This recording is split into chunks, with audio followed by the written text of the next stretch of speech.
Chapter 63. The crotch. Out of the trunk the branches grow, out of them the twigs.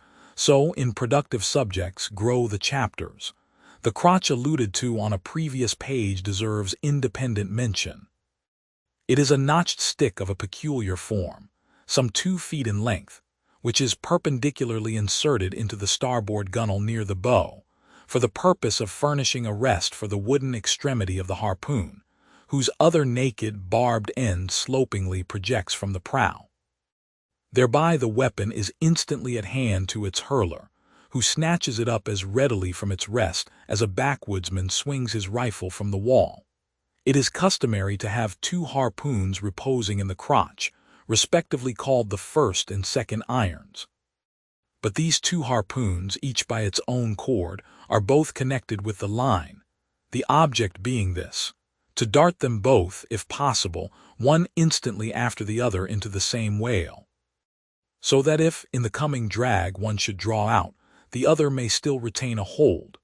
It is a doubling of the chances, but it very often happens that owing to the instantaneous, violent, convulsive running of the whale upon receiving the first iron, it becomes impossible for the harpooner, however lightning-like in his movements, to pitch the second iron into him. Nevertheless, as the second iron is already connected with the line, and the line is running, hence that weapon must, at all events, be anticipatingly tossed out of the boat, somehow and somewhere. Else the most terrible jeopardy would involve all hands. Tumbled into the water, it accordingly is in such cases, the spare coils of box line mentioned in a preceding chapter, making this feat, in most instances, prudently practicable.